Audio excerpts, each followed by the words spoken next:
여러분 안녕하세요. 반갑습니다. 여러분의 토익 선생님 정지현입니다. 자, 2회 파트 7 마지막 트리플 문제 정리해 볼 거예요. 우리 좀 힘을 내고요. 시간이 많이 걸리지만 그러나 진짜 얻어가는 것이 많죠. 문제 푸는 방법을 잘 배우고 있죠. 사실 시험장에서 시간을 줄이면 되는 거예요. 그게 핵심이니까, 그죠? 좋아요. 자, 그러면 트리플 문제를 내가 제대로 풀고 있는지 확인하면서 가보겠습니다. 우선 첫 번째, 두 번째, 세 번째 지문을 관계를 확인하라. 사실 관계를 확인하기 위해서 읽겠어요. 클리닝 회사 이름이고 무슨 말이에요? 우리에게 당신의 청소를 맡기세요. leave. 남기다 맡기다 되는 거죠. 그러면서 이제 첫 번째 문제 읽어봅니다. 우리 회사에서는 뭘 이해하느냐? Cleaning chores are difficult to fit into your busy lifestyle. 정확하게 사실 이 문장을 100% 이해를 못해도 어떤 의미인지는 알겠죠? 지금 처음에 광고문처럼 시작할 때 우리가 뭘 이해해? 아, 그렇지. 이 뭔가 청소하는 게 당신 바쁜데 시간 내기가 어렵다는 걸 안다라고 하면서 그래서 우리가 for one time 이제 계속 막 가서 해야 되는 것이 아니라 한 번 딱 하면 끝나는 그리고 weekly cleaning services 이렇게 되는 거죠. 한 번 하면 딱 끝나는 그러한 청소 서비스도 해주고 아니면 주마다 가서 해주는 그런 서비스도 해준다라고 하면서 결국 자기가 하는 서비스에 대한 설명이에요. 맞아요. 두 번째 단락에 살짝 보셔도 우리가 누구 보낸다, 뭐 돈이 얼마다. 그러니까 대강만 보면 되는 거예요. 첫 번째 보면서 됐어요. 두 번째 보겠어요. 딱 봤더니 부킹 예약한 거네. 그치? 예약한 거야. 요 회사 예약한 거네. 손님 누구야? 손님. 커스터머. 아, 이 사람이 청소 서비스 사용한 거네. 라는 걸 딱 알 수 있어요. 그죠? 그러면 나머지 항목 쫙 있는 거고. 전체 읽지 않아도, 고객이 남긴 노트, 예약하면서 뭐뭐 해주세요. 이런 거죠. 아니면 특별 지시사항 뭐뭐 해주세요. 이런 것들. 대강만 파악하고 뭔지 관계가 바로 파악됩니다. 서비스를 이용하라는 광고, 그 다음에 서비스를 이용하는 사람이 남긴 예약사항 내용입니다. 자, 받는 사람이 Miss Far 봤더니 그죠? 클리닝 이쪽에서 appointment 약속에 관련해서 이제 서비스를 받기로 했으니까 세부 사항을 얘기하는 것이 되겠네요. 받는 사람 Miss Far 맞죠? 다시 확인해 보고요. 맞죠? 그래서 이 서비스 예약한 사람한테 뭐라고 하냐면 당신의 클리닝 어포인먼트 컨펌 하려고 한다. 언제 받는다. 라고 얘기하면서 뭐라고 하냐면 due to the size of your property 당신 집의 property 크기 때문에 We booked you for 1 hour more than you requested. 세부사항이 나오고 있어요. 무슨 말이에요? 우리가 당신이 요청했던 것보다 1시간 더 예약해줬다. 이런 얘기죠. 그죠? 그러면서 It seems this will be necessary. 뭐 필요할 거다라고 얘기하면서 쭉 이렇게 내용이 나오고 있는 것을 보면 뭐에 관한 거예요? 그렇죠. 예약을 한 사람한테 예약 내용을 같이 컨펌해 주면서 서비스를 어떤 서비스를 해줄 건지에 관한 세부적인 내용이 전개될 거라는 걸 당연히 알 수가 있다는 거지. 그지? 이 상태에서 문제 풀자 이거야. 자, 동의어 문제 첫 번째 문제 나왔습니다. 어떻게 빈칸처럼 처리하고 문제 풀면 된다. 우리가 만드는 것에 fresh and welcoming environment죠. 그래서 신선하고 그리고 뭔가 반겨주는 환경을 만드는데 우리가 뭐 하고 있어요? 헌신하고 있어요. 그러면 뭐가 정답이에요? dedicated, 헌신하다. be dedicated to, be committed to 같은 말로 어디에 헌신하다 되는 것이 맞죠? 그래요. 어렵지 않았을 거고요. 이 문제는 넘어갑니다. 이 사람이 자 문제를 읽고 트리플은 핵심 뭐야? 어떤 문제를 읽고 그 문제하고 보기를 보면서 단서가 첫 번째, 두 번째, 세 번째 지문 어디에 있을까를 빠르게 생각해낼 수 있는 것이 핵심이에요. 그 연습이 계속적으로 돼야 되는 거예요. 그죠? 좋아요. 자 그러면 이 문제 읽고 어차피 문제 풀었을 거 아니야. 근데 다시 읽어봐요. 읽고서 단서 어디 있을 거라고 생각해? 이 사람이 집에 대해서 뭐라고 말했냐니까 이 사람 자기가 한 말 어디야? 그치? 예약한 부분에 자기가 집에 대해서 한 얘기가 있을 거 아니에요. 맞아요. 그래요. 좋아요.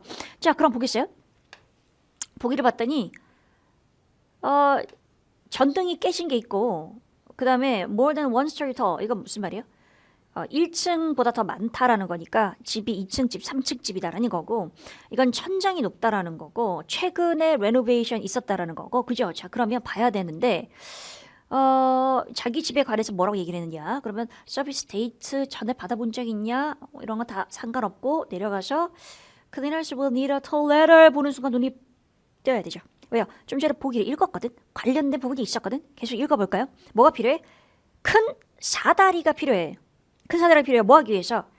먼지를 dust 없애기 위해 청소하기 위해서죠. The light fixtures 우리 light fixture는 파트 5 문제 풀면서도 2회가 아닌가 헷갈리고 있어요, 여러분. 그래요. 그래서 뭐 픽스를 사실 모른다고 해도 딱 보니까 느낌이 뭐야? 그렇지. 톨 레더니까 키가 큰 사다리가 있어야 뭔가의 먼지를 치울 수가 있겠다. 이렇게 되는 거죠. 그죠? 네, 그래서 이게 어떤 ceiling이니까 뭔가가 ceiling 천장에 부착되어 있는 것에 먼지를 털기 위해서 높은 사다리가 필요합니다라는 거니까 좀 전에 읽었던 뭐랑 딱 연결되는 거예요. high ceilings. 천장이 높지 않다면 높은 사다리가 필요 없겠지. 천장에 부착되어 있는 뭔가를 하기 위해서. 맞아요. 너무나 확실하기 때문에 넘어갑니다. 어렵지 않은 문제고요. 자, 그 다음에 이게 3지문 연계 문제예요. 여러분, 세 지문을 다 종합해야 풀 수 있는 문제야. 자, 사실은 2017년 2월 기준으로 아직 3지문 연계 문제는 출제된 적이 없거든요. 트리플에서요. 하지만 출제가 충분히 될 수 있어요. 그래서 우리가 이제 얘기하는 그런 성지 이런 게 될 수도 있어요. 여기가. 근데 여러분 나는 강조합니다. 핵심이 뭐냐면 제가 1강 첫 번째 그 파트 7 강의에서도 얘기한 적 있지 않았어요? 뭐라고 그랬었냐면 토익에서 더블하고 트리플이 같이 나오기 시작하면서 더블 문제, 연계 문제를 계속 한 개만 냈단 말이야. 한 개만 쭉 내서 이제 한 개로 고정되나 보다 하니까 두 개를 또 내는 거야. 한 개 냈다가 두 개 냈다가 이러는 거예요. 그렇죠? 트리플도 연계 문제가 두 개씩 계속 나오고 있죠. 그렇죠? 그러나 드물겠지만 세 개가 나올 수도 있고 그리고 두 지문 연계 문제가 계속 나오고 있지만 세 지문 연계 문제가 나올 수도 있기 때문에 그것을 연습하는 것은 너무 많은 양은 연습할 필요가 없지만 어느 정도 적은 양은 연습하는 게 필요하고요. 게다가 중요한 건 세 지문 연계 문제를 그냥 풀어본다가 핵심이 아니야. 3지문 연계 문제를 푸는데 내가 풀 때 쓰는 방법이 뭐냐라는 거지. 풀 때 쓰는 방법, 어떠한 논리로 3지문이 필요하겠다라고 내 머릿속에서 생각할 수 있느냐. 그래서 그 연계를 빠르게 할 수 있느냐. 이게 핵심이에요. 그지? 그래서 그거를 정리를 해주길 바래요. 자, 그럼 봐요. 우선 보기가 포스가 풍겨. 뭐 같아? 그렇지. 탁탁하게 80 이렇게 나와 있으면서 뭔가 연계 문제 같이 보여요. 자, 봤더니 이 사람이 얼마나 낼 것 같으냐. 청구서가 얼마나 될 것 같으냐. 라는 거잖아요. 그죠? 그럼 우선 뭐야? 그렇지. 돈의 조건이 나와 있는 부분을 찾아가야 되겠지. 어디 있겠어요? 서비스를 제공하는 곳에서 얼마 내면은 얼마에 대해서는 얼마를 내야 되고 이런 게 나와 있으니까 첫 번째 질문을 봐야 될 거 아니야. 여기 금액 딱 보이잖아요. 금액 찾는 건 어렵지 않거든. 그러면 조건이 뭔데? 시간이야. 2시간, 3시간, 4시간이야. 그지? 하지만 우리가 세 지문의 관계를 파악하면서 뭘 알게 됐어요? 뭘 알게 됐어요? 세 번째 지문에서 당신이 요청했던 것보다 집 크기가 커서 1시간을 더 했다는 걸 알게 되잖아. 기억나요? 그죠? 그러면 머리가 어떻게 움직여? 내가 뭘 봐야 되겠어? 당신이 요청했던 시간을 알아야 거기에 더하기 1시간 할 수 있는 거 아니야. 요청한 시간이 뭔데? Number of hours 뭐죠? 2잖아요. 2잖아요. 더하기 1 어디 있어요? 다시 한 번 더. 1 hour more than you requested. 당신이 요청했던 2시간에 1시간 더니까 3시간이 되는 거죠. 그죠? 왜? 문제가 뭔데요? 문제가 뭐였는데? 이 사람의 영수증이 청구서가 얼마나 될 것 같으냐니까. 정답 뭐가 되는 거죠, 여러분? 그래서 다시 봐야 되겠네요. 3시간이니까 3시간에 대한 것은 얼마야? 여기까지 와놓고 설마 실수하진 않겠지? $215가 되겠죠. 정답은 그래서 C. 자, 이건 제가 트리플로 이제 같이 연구원분들과 같이 고민하면서 트리플에 대비해서 트리플 세 지문 연계 대비해서 문제를 만들긴 했습니다만 그러나 기존에 출제되었던 문제 패턴은 그대로 살렸어요. 원래 지문 2개 연계 문제에서는 요렇게 어떻게 출제가 됐냐면 2개 연계 지문이었는데 여러분 요거는 기억해 주면 좋을 것 같아요. 말 이거야. 이게 청소 작업이든 어떤 작업이든 그 작업의 구체적인 종류가 중요한 것이 아니라 어떤 작업을 해주는 사람이 있죠. 이게 공사든 건설이든 뭐 청소든 해주는 사람이 있고 그다음에 요청해주는 사람이 있어요.